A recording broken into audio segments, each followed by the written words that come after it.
நம்ம இன்னைக்கு from சீரிஸோட episode 4 தான் பார்க்க போறோம். முன்னாடி உள்ள எபிசோட்ஸை பார்க்கலன்னா மறக்காம பாருங்க. பிளேலிஸ்டோட லிங்கை டிஸ்கிரிப்ஷன்லையும் மேலே கார்ட்லையும் கொடுக்குறேன். அப்பதான் இந்த கதை புரியும். ஓகே, இப்போ எபிசோடோட 4 பார்ப்போம். இந்த எபிசோடோட ஆரம்பத்தில் ஒரு சின்ன பையன் லாஸ்ட் எபிசோட்ல ஜேடு போன அந்த பேஸ்மெண்ட் உள்ளாடி இருந்து வர்றான். அவன் கிட்ட ஒரு இரும்பு பாக்ஸ் இருக்கு. இது எங்கேயோ பார்த்த மாதிரி இருக்குல்ல. இந்த சின்ன பையன் வேற யாரும் இல்ல, விக்டர் தான். விக்டர் வெளியே வந்து பார்க்குறப்ப அங்க எல்லாரும் இறந்து போய் கிடக்குறாங்க. அப்ப விக்டர் தான் அந்த ஊர்ல இருக்கிறவங்களையே அதிகமான வருஷம் இந்த ஊர்லயே இருந்தது. அதனாலதான் விக்டர் லைட்டா மனதளவுல இன்னும் ஒரு சின்ன புள்ள மாதிரியே இருக்கான். இப்ப காலனி உள்ள விக்டர் எதையோ வரைஞ்சிட்டு இருக்காரு. என்னன்னா ஜூலி அங்க தூங்கிக்கிட்டு இருக்கா. அதை தான் விக்டர் வரைகிறாரு. ஜூலி முழிச்சு விக்டரை பார்த்து பயந்துடுறா.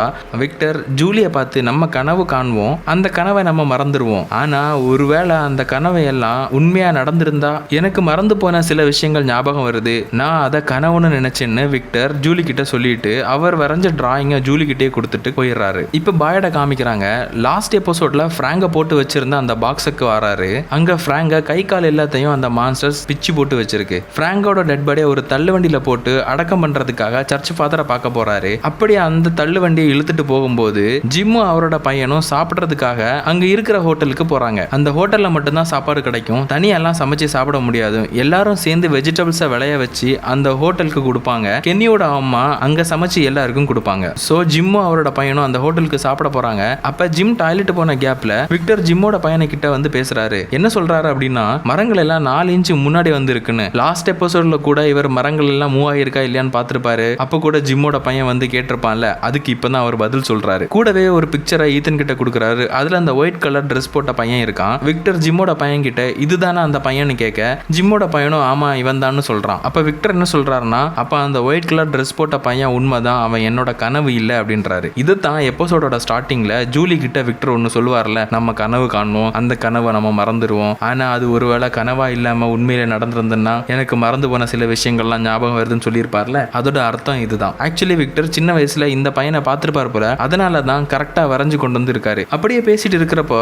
அந்த இடத்துக்கு ஜிம் வந்துடுறாரு. விக்டர் தான் பையன் கிட்ட பேசிட்டு இருக்கிறத பார்த்ததுமே பிடிச்சி அந்த விக்டர் கொடுத்த அந்த பிக்சரை வாங்கிட்டு இனிமே என் பையன் பக்கத்திலே வரக்கூடாதுன்னு சொல்லி அடிச்சு விரட்டிடுறாரு. குட்டி பையன் ஈத்தனை எவ்வளவு சொல்றான், விக்டர் எதுவுமே பண்ணல அப்பா அப்படின்னு. ஜிம் அதெல்லாம் கேட்காம விக்டரை அடிச்சு விரட்டிடுறாரு. ஈத்தன் இதனால ஜிம் எல்லாம் கோவப்படுறான். அப்படியே ஜேட காமிக்கிறாங்க. ஜேட் அந்த பேஸ்மெண்ட் உள்ளாடி போனப்ப ஒரு சிம்பிளையும் ஒருத்தர் கல்லால நசுக்கப்பட்டிருந்ததையும் பார்த்திருப்பார்ல, அது கூட அடுத்த செகண்டே மறைஞ்சு போயிருக்கும். அதை கென்னி கிட்ட சொல்லிட்டு இருக்காரு. கென்னி என்ன லூசு மாதிரி பேசுறான்னு பாக்குறாரு. அதை புரிஞ்சுக்கிட்ட ஜேட், நான் ஒன்னும் லூசு இல்ல, நான் பார்த்தது ஹாலுசினேஷனும் இல்ல, நான் எவ்வளவோ ட்ரக் அடிச்சிருக்கேன், எனக்கு ஹாலுசினேஷனுக்கும் ரியாலிட்டிக்கும் வித்தியாசம் தெரியும்னு சொல்றாரு. கென்னியும் சரி அதெல்லாம் விடுவோம், இந்த இடம் இப்படிதான் ஒரு மாதிரி நம்மளை பண்ணும் அப்படின்னு சொல்லிக்கிட்டு நான் உனக்கு ஒண்ணு காமிக்கிறேன்னு ஷெரீஃபோட ஆபீஸ்க்கு கூட்டிட்டு போறான். அங்க ஒரு மேப் நிறைய பின் குத்தி வச்சிருக்காங்க. பின்னில ஒரு இடத்தை காமிச்சு நீங்க இந்த இடத்துல இருந்து தான் கார்ல போயிட்டு இருந்தீங்க, அதே மாதிரி ஜிம்மும் ஜிம்மோட ஃபேமிலியும் இந்த இடத்துல போயிட்டு இருந்தாங்க. ஜிம்மும் நீங்களும் வேற வேற ஊர்ல வேற வேற இடத்துக்கு போயிட்டு இருந்தீங்க, ஆனா கடைசியில வந்தது இந்த இடத்துக்கு. இதே மாதிரி தான் இங்க இருக்கிற பின் எல்லாமே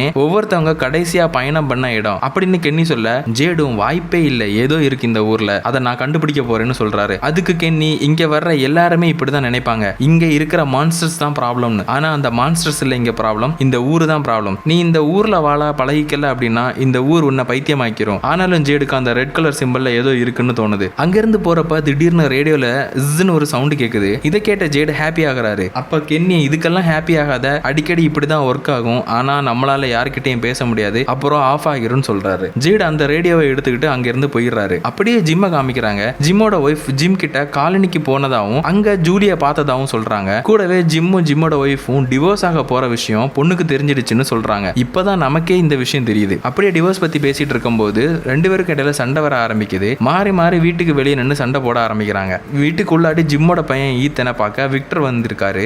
வெளியே வா ஈத்தன், நம்ம அந்த ஒயிட் கலர் ட்ரெஸ் போட்ட பையனை கண்டுபிடிக்கணும்னு சொல்றாரு. ரொம்ப வருஷமா அவன் என்ன பார்க்க வரல, ஆனா இப்போ ஒன்ன பார்க்க வந்திருக்கான்னா அது என்னன்னு நம்ம கண்டுபிடிக்கணும். அந்த ஒயிட் கலர் ட்ரெஸ் போட்ட பையன் ஒன்ன தேர்ந்தெடுத்திருக்கான், நான் சின்ன வயசுல இருக்கும்போது என்ன தேர்ந்தெடுத்தது மாதிரி, வா நம்ம அவனை தேடி போன்னு விக்டர் சொல்றாரு. ஈத்தனும் போலாம்னு கூடவே போறான். ஈத்தனுக்கு காட்டுல நடக்கிறதுக்கு வாட்டமா ஒரு குச்சையும் எடுத்து கொடுக்குறாரு விக்டர். 2 பேரும் இப்போ காட்டுக்குள்ள போக ஆரம்பிக்கிறாங்க. இப்போ பாய்ட காமிக்கிறாங்க.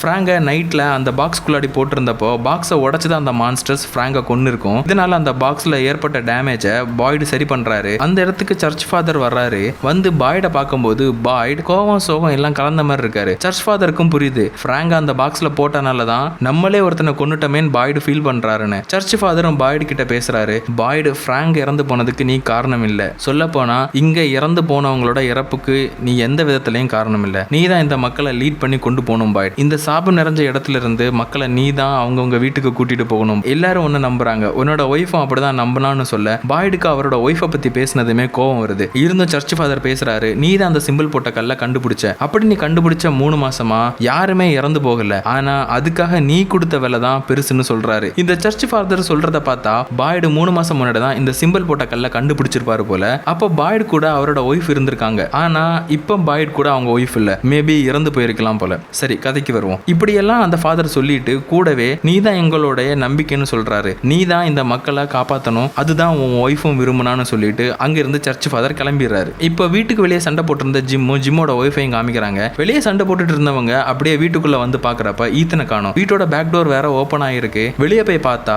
ஈத்தன் நடக்கிறதுக்கு யூஸ் பண்ணியிருந்த அந்த கம்பு கூட கீழே கிடக்குது. அவங்களும் புரிஞ்சுக்கிறாங்க ஈத்தன் காட்டுக்குள்ள போயிட்டான். காட்டுக்குள்ள தேட ஆரம்பிக்கிறாங்க. இங்க காட்டுக்குள்ள ஈத்தனும் விக்டரும் நடந்து போறாங்க. அப்ப விக்டர் என்ன சொல்றாருன்னா, அந்த ஒயிட் கலர் ட்ரெஸ் போட்ட பையன் ரொம்ப வருஷத்துக்கு முன்னாடி இவரை வந்து பார்த்ததாவும், அது ஒரு கனவாவோ இல்ல ஒரு இமேஜினேஷனாவோ இருக்கலாம் அப்படின்னு நினைச்சதாவும், ரொம்பவே குழம்பி போனதாவும் சொல்றாரு. எப்பத்துல இருந்து அந்த பையன் விக்டர் கண்ணுக்கு தெரிய ஆரம்பிச்சான்னா 2 கார் இந்த ஊருக்கு வந்த போன்னு சொல்றாரு. அப்ப ஈதன் கேட்கறான், எங்க வேணும் ஒரு காரும் வந்ததே அப்பவான்னு கேட்க, அதுக்கு விக்டர் இல்ல நான் உன்னை விட சின்ன பையனா இருக்கிறப்ப 2 கார் இந்த ஊருக்கு வந்தது. அப்ப அந்த பையனை பார்த்ததாவும், அதுக்கப்புறம் அந்த பையனை நான் திரும்ப பார்க்கவே இல்லைன்னு சொல்றாரு. இப்ப ஒன்ன பார்க்க வந்திருக்கான்னா அதுக்கு ஏதாவது ஒரு காரணம் இருக்கும், நம்ம முதல்ல அவனை கண்டுபிடிக்கணும்னு சொல்லிட்டு அங்க இருந்து நடந்து போயிட்டு இருக்கிறப்ப அந்த ஒயிட் கலர் ட்ரெஸ் போட்ட பையனை விக்டர் பாத்துறாரு. அந்த ஒயிட் கலர் ட்ரெஸ் போட்ட பையனை ஃபாலோ பண்ணி 2 பேரும் போறாங்க. திடீர்னு பார்த்தா அவனை காணோம். அப்ப விக்டர் ஒரு மரத்தை பார்த்து இந்த மரம் ஃபார் அவே ட்ரீன்னு சொல்றாரு. அந்த மரத்துல ஒரு ஆள் போற அளவுக்கு ஓட்டை இருக்கு. இது என்னன்னு ஈத்தன் கேட்க, சொல்றேன்னு சொல்லிட்டு ஒரு கல்லை எடுத்து அதுல ஸ்மைலி வரையறாரு விக்டர். அந்த ஸ்மைலி வரைஞ்ச கல்லை மரத்துல இருக்கக்கூடிய ஓட்டையில போட கொஞ்ச நேரத்துல இவங்க பின்னாடி அந்த கல் வந்து விழுது. அந்த கல்லை எடுத்த விக்டர் ஈத்தன் கிட்ட, பாரு இதுல நம்ம வரைஞ்ச ஸ்மைலி இருக்குது, இதனால தான் இதை ஃபார் அவே ட்ரீன்னு சொல்றோம். ஃபார் அவே ட்ரீக்குள்ள மனுஷன் கூட போலாம். அப்படி யாராச்சும் ஒரு ஆள் போனாங்க அப்படின்னா இது ரொம்ப தூரமாவோ அல்லது ரொம்ப பக்கத்துலயோ இல்ல எங்கேயாச்சும் நம்ம மாற்ற மாதிரிப்பட்ட இடத்துலயோ இது கொண்டு போய் சேர்க்கும்னு சொல்றான். அப்ப ஈத்தன் இது போல இன்னும் நிறைய இருக்கான்னு கேட்க, இதே மாதிரி இங்க கொஞ்சம் மரம் இருக்குது, ஆனா இந்த இடத்துல இது புதுசு, இப்பதான் நானே பாக்குறேன்னு விக்டர் சொல்றாரு. விக்டர் ரொம்ப வருஷமா இங்க இருக்காரு போல, அதனாலதான் இங்க இருக்கிற நிறைய விஷயங்களை பத்தி தெரிஞ்சிருக்கு இவருக்கு. அப்படியே விக்டர் அந்த மரத்தை பாக்குறப்ப ஒரு நாய் குலைக்கிற சவுண்ட் கேட்க, அப்ப விக்டருக்கு என்னமோ பண்ணுது, பழைய ஞாபகங்கள்லாம் வருது. இந்த ஊரோட நடுவுல நிறைய பேர் இறந்து கிடக்குறாங்க. அங்க ஒரு நாய் கத்திக்கிட்டே இருக்குது. அந்த இடத்துல குட்டி பையனா இருக்கக்கூடிய விக்டர் நிக்கிற மாதிரி எல்லாம் வருது. உடனே அங்க இருந்து போகணும்னு சொல்லி ஈத்தனை கூட்டிட்டு விக்டர் அங்க இருந்து கிளம்புறாரு. அதே சமயம் ஜிம்மோட ஒய்ஃபும் ஈத்தனை அதே காட்டுக்குள்ள தேடிட்டு இருக்காங்க. அங்க திடீர்னு 2 நாய் அவங்கள பார்த்து குலைக்குது. ஜிம்மோட ஒய்ஃப் பயந்து போய் இருக்காங்க. திடீர்னு ஒரு துப்பாக்கி சுடுற சவுண்ட் கேக்குது. இந்த சவுண்டை கேட்டதுமே அந்த 2 நாயும் ஓடிடுது. யாரா அந்த துப்பாக்கியை வச்சு சுட்டான்னு பார்த்தா அது விக்டர் தான். நாயை துரத்துறதுக்காக அந்த துப்பாக்கியை மேல பார்த்து சுட்டு இருக்காரு. ஜிம் ஈத்தனை விக்டர் கூட பார்த்ததுமே கடுப்பாகிறாரு. விக்டரும் நான் எதுவுமே பண்ணல, யாரையுமே காயப்படுத்த மாட்டேன்னு சொல்லிட்டு அங்கிருந்து போயிடுறாரு. காட்டுல இருந்து வந்த விக்டர் நேரா அவரோட ரூமுக்கு போய் இவர் வரைஞ்ச எல்லாத்தையுமே எடுத்து பாக்குறாரு. ரோட்ல நிறைய பேர் இறந்து கிடக்கிற மாதிரியும் அதுக்கு நடுவுல ஒரு நாய் நிக்கிற மாதிரியும் அது உண்மையான்னு செக் பண்றதுக்காக இவர் வரைஞ்சதை பாக்குறாரு. இவருக்கு தான் எதை பார்த்தாலுமே வரைகிற பழக்கம் இருக்கே. அப்படி தேடும் போதுதான் இவருக்கு ஞாபகம் வந்த அந்த நாயை மாதிரியே ஒரு நாயை வரைஞ்சு வச்சிருக்காரு. கூடவே அந்த ரோடு ஃபுல்லா நிறைய பேர் இறந்து கிடக்கிற மாதிரியும் வரைஞ்சிருக்குது. இப்பதான் அவருக்கு ஃபுல்லா ஞாபகம் வருது. விக்டர் சின்ன பையனா இருக்கிறப்ப மார்னிங் டைம்ல அந்த ரோட்ல நிக்கிறப்ப நிறைய பேர் இறந்து கிடக்குறாங்க. ஒரு நாயும் நிக்குது. கூடவே அந்த ஒயிட் கலர் ட்ரெஸ் போட்ட பையனும் இருக்கிறான். அந்த ஒயிட் கலர் ட்ரெஸ் போட்ட பையன் அங்க இருக்கிற ஊஞ்சல்ல விளையாடிக்கிட்டு விக்டருக்கு ஹாய் சொல்றான். இப்பதான் இது எல்லாமே விக்டருக்கு ஞாபகத்துக்கு வருது. இது எல்லாமே உண்மைதான், கனவு இல்லைன்னு தெரிஞ்சுக்கிட்ட விக்டர் பயப்படுறாரு. இங்க ஜிம் பாய்டு கிட்ட வந்து விக்டர் இந்த மாதிரி என் பையன் கூட காட்டுல போனாருன்னு பிக்சர்லாம் வரைஞ்சு கொடுத்தாருன்னு சொல்ல, பாய்டோ விக்டர் டோனா கூட காலனில வாழக்கூடியவர், விக்டர் பத்தி எது சொல்றதா இருந்தாலும் அது டோனா கிட்ட தான் சொல்லணும்னு சொல்ல, ஜிம்மும் அதெல்லாம் இல்ல விக்டர் கிட்ட கன் இருக்குது, அது அவர் லஞ்ச் பாக்ஸுக்குள்ள இருக்குதுன்னு சொல்ல, பாய்டும் ஓகே நான் பாத்துக்கிறேன்னு சொல்றாரு. பாய்டும் ஜிம் கிட்ட நம்ம ஒருத்தருக்கு ஒருத்தர் சரியா தெரிஞ்சுக்கிற மாதிரி சூழ்நிலைகள் அமையல, இன்னைக்கு நைட் டின்னர்ல பார்த்து பேசுவோம்னு சொல்றாரு. கென்னியோட அம்மாவோட ஹோட்டல்ல ஜிம்மோட ஒய்ஃபும் ஈத்தனும் பாய்டும் சாப்பிட்டுக்கிட்டே பேசிட்டு இருக்காங்க. அப்ப அங்க இருக்க எஃப்எம் ரேடியோல சாங் ஓடுது. அப்ப பாய்டு இது அப்படிதான் கொஞ்ச நேரம் சாங் ஓடும் அப்புறமா ஆஃப் ஆகிரும்னு சொல்றாரு. அந்த சமயம் கென்னி அங்க வந்து பாய்டு ஒரு நிமிஷம் வெளியே வாங்கன்னு கூப்பிடுறாரு. பாய்டும் வெளியே போய் கென்னி கிட்ட பேசிட்டு இருக்காரு. அந்த சமயம் சாரா குட்டி பையன் ஈத்தனுக்கு ஃபுட் எடுத்து கொடுத்துட்டு இருக்கா. திடீர்னு சாராவோட கை வலிக்க ஆரம்பிக்குது. என்னன்னு பார்த்தா சாராவோட கையில ஏதோ புழுவெல்லாம் அங்க இங்கே ஓடுற மாதிரி திடீர்னு ஒரு எழுத்து ஃபார்ம் ஆகுது. அதுல என்ன இருக்கு அப்படின்னா அந்த பையனை கொன்றுன்னு எழுதி இருக்கு. திடீர்னு அது மறைஞ்சும் போகுது. சாரா இதை பார்த்து பயந்து அப்படியே நிக்கிறா. கொஞ்ச நேரத்துல அப்படியே மயங்கி கீழே விழுந்துடுறா. அவளுக்கு வலிப்பும் வருது. வெளியே என்ன பாய்டும் கென்னியும் ஓடி வந்து சாராவை பிடிக்கிறாங்க. அங்கே கட் பண்ணி இப்ப காலனில காமிக்கிறாங்க. இங்க காலனில பார்த்தா எல்லாருமே எதையோ பார்த்து பயந்து போய் இருக்காங்க. என்னன்னு பார்த்தா விக்டர் ஆளை அடக்கம் பண்றதுக்காக குழிய தோண்டிட்டு இருக்காரு. அதுவும் நிறைய குழி தோண்டிக்கிட்டு இருக்காரு. இதை பார்த்ததுமே டோனா ஓடி வந்து என்ன பண்ற விக்டர், எல்லாருமே பயந்து போய் இருக்காங்க, நீ பண்றத உடனே நிப்பாட்டு அப்படின்னு சொல்றாங்க. விக்டர் அதுக்கு சிம்பிளா இந்த டைம் அது நடக்கிறதுக்கு முன்னாடியே எல்லாத்தையும் நம்ம முன்கூட்டியே பண்ணி வைக்கணும்னு சொல்றாரு. இங்கே அந்த எபிசோட் முடியுது. வீடியோ பிடிச்சிருந்தனா மறக்காம லைக் பண்ணுங்க, சேனலை சப்ஸ்கிரைப் பண்ணிக்கோங்க. அடுத்த எபிசோட்ல நம்ம பார்க்கலாம். பாய்.